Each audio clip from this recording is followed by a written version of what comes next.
अगले दिन सुबह जो कभी 3:30 बजे नहीं उठे, हर कोई सुबह 3:30 बजे उठ चुका था।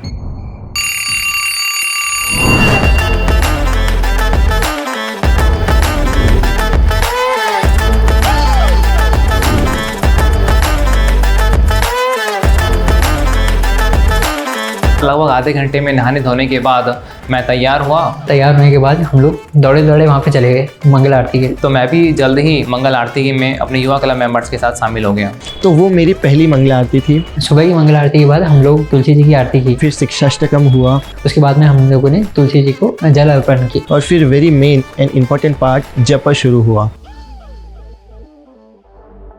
सब लोगों ने इतना सुंदर जपा किया। डिवोटीज अपने एक्सपीरियंस शेयर करते हैं कि जिन्होंने कभी 10 माला भी नहीं की थी, उनकी 16 माला हो गई उस दिन। चैंटिंग के बाद हम लोग श्रृंगार दर्शन आरती के लिए सभी इकट्ठा हुए। जैसे ही वो पट खुले कि लोग इतना एक्साइट हो गए। सुंदर से हरे कलर के वस्त्र पहनकर राधा वृंदावन बिहारी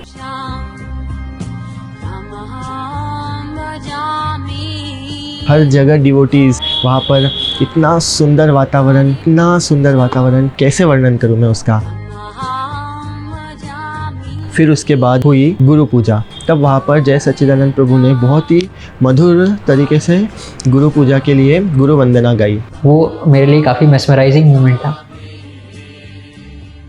फिर शुरू हुआ एक्सटेटिक कीर्तन और वहाँ पर शुरू हो गया डिवोटीज का डांस। साथ में हमने देखा कि वहाँ पे गुरुकुल के बच्चे थे, वहाँ पर हरे कृष्ण महामंत्र का कीर्तन चालू है। वहाँ पे सभी लोग एक दूसरे को देख रहे थे, लेकिन कोई एक दूसरे को जज करने वाला नहीं।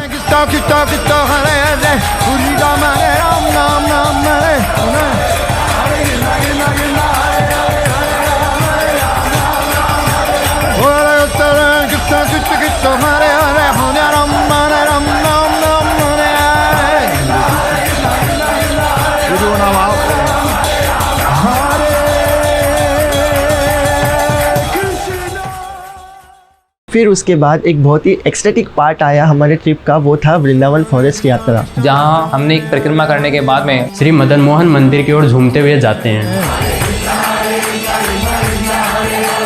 ठंड बहुत ज़्यादा थी, जो वहाँ पर मिट्टी थी वो ओस से भर चुकी थी और इतनी ठंडी और गीली थी कि हमारे पैर जो है वो सुन्न हो चुके थे।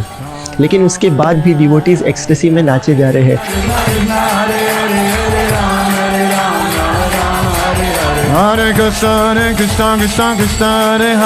फिर उसके बाद मदन मोहन के हमने सुंदर से रूप के दर्शन किए।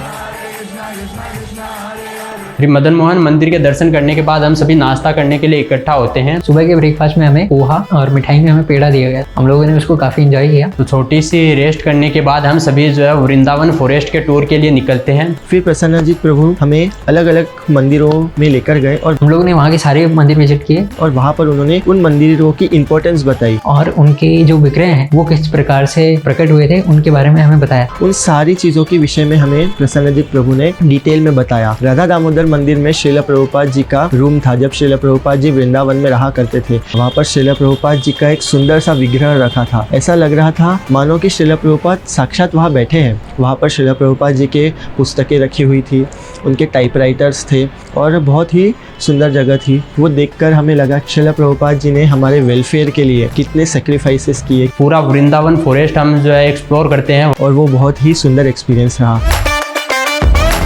वृंदावन फॉरेस्ट का जो टूर था वो हमारे लिए काफ़ी स्पिरिचुअल और काफ़ी नॉलेजेबल था। वृंदावन फॉरेस्ट को पूरा एक्सप्लोर करने के बाद गोवर्धन इको विलेज का खुद का गुरुकुल है, हम लोग वहाँ विजिट किए। सो गोवर्धन इको विलेज का जो गुरुकुल था वो बहुत ही सुंदर है। वहाँ के बच्चों की दिनचर्या के बारे में जाना कि वो कैसे पढ़ाई करते हैं, यहाँ का पाठ्यक्रम कैसा रहता है। एक प्रभु जी ने पूरे गुरुकुल का टूर करवाया, वहाँ के बच्चों से मिलवाया, वहाँ के बच्चों से हमारा इंटरेक्शन हुआ और वो बहुत ही अमेजिंग एक्सपीरियंस था। गुरुकुल में नए नए बच्चों से मिलने के बाद हम सभी श्रीनाथ कैफे की तरफ लंच के लिए आ गए। उस दिन देखते हैं क्या, बहुत ही टेस्टी प्रसादम था। थकाने वाले शेड्यूल के बाद इतना सुंदर खाना, आहा।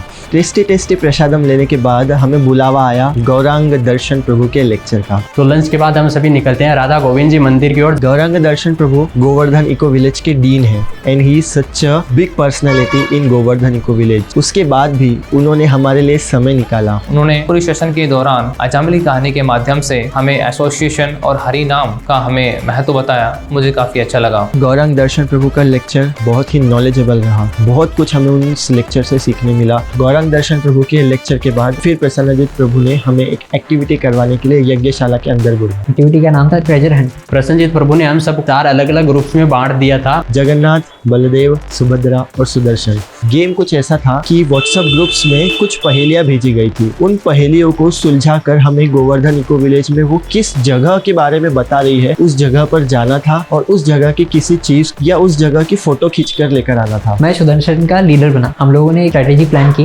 लेकिन क्वेश्चन देखते ही हमारा दिमाग घूम गया था। काफी ट्रिकी क्वेश्चंस थे। मैं भी अपने ग्रुप मेंबर्स के साथ उस पजल्स को सॉल्व करने में लग गया। हम लोगों ने इधर उधर उनको ढूंढा और फटाफट उनकी फोटोज क्लिक करना शुरू किया। भाग रहे हैं डिवोटीज, इधर से उधर दौड़ रहे हैं। कोई टीम उधर भाग रही, कोई टीम उधर भाग रही और कोई एक ग्रुप की किसी पजल्स के सॉल्यूशंस के लिए दूसरे को चीट कर रहा है कि हमारी टीम सबसे पहले सारे पहेलियों को सुलझा कर जीतनी चाहिए। इसी चक्कर में हम लोग ने काफी बार पूरे जीवी का चक्कर मार लिया था। ये काफी फनी मोमेंट था।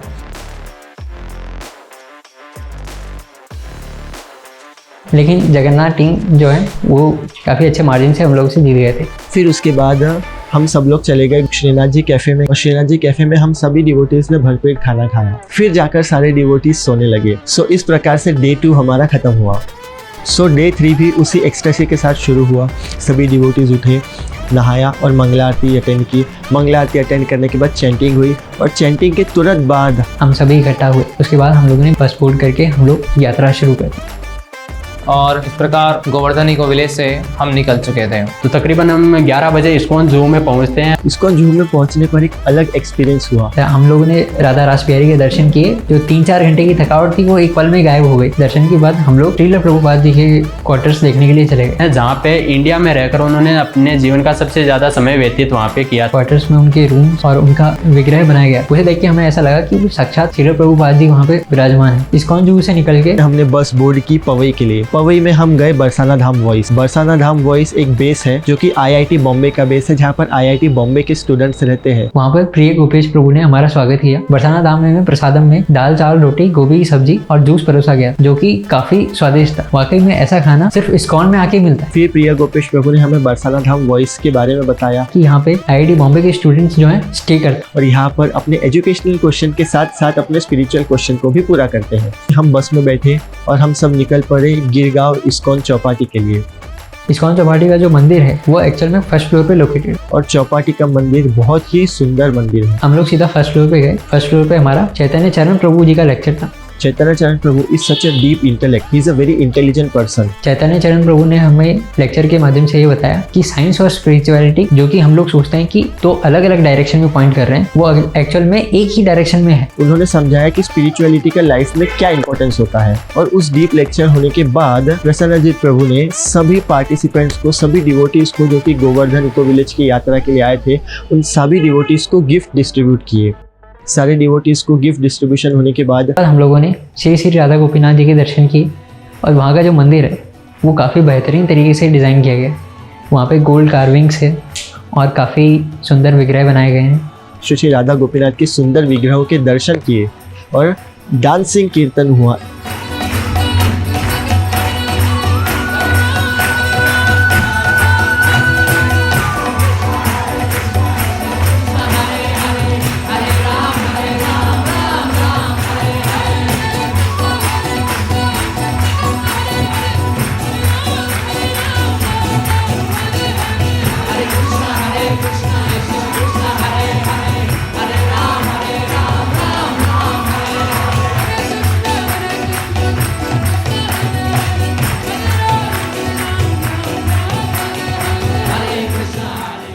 उसके बाद प्रसाद लिया और हम वापस CSMT के लिए रवाना हो गए। तो इस प्रकार हमारी गोवर्धन इको विलेज की यात्रा पीछे ही छूट चुकी थी और हम फाइनली दोबारा हम CSMT बॉम्बे आ गए थे। ये 3 दिन ऐसे थे जो मेरी लाइफ में हमेशा मेरे साथ रहे। ये मेरे लिए काफ़ी मेस्मराइजिंग और काफ़ी मेमोरेबल इवेंट था। गोवर्धन इको विलेज की यात्रा मेरे लिए बहुत ही यादगार रही। उससे मुझे टीम वर्क सीखने को मिला कि कैसे जब हम टीम से काम करते हैं, टीम में साथ में मिलकर काम करते हैं, सो हम सक्सेस ज़रूर प्राप्त कर सकते हैं। इस ऑल ओवर यात्रा, गोवर्धन इको विलेज की यात्रा में मुझे एक सादगी भरा जीवन अपनाने का प्रण और एक हरिनाम शब्द का जाप, जिससे मुझे ऑलरेडी काफ़ी शांति मिलती थी, मैंने अपने जीवन में धारण करने का प्रण ले लिया था। ओवरऑल पूरा जो गोवर्धन इको विलेज का जो हमारा 3 दिन का ट्रिप था वो बहुत ही अच्छा था। अगर फिर से वहाँ पे वापस जाने का मौका मिलता है तो मैं वहाँ पे वापस ज़रूर जाऊँगा।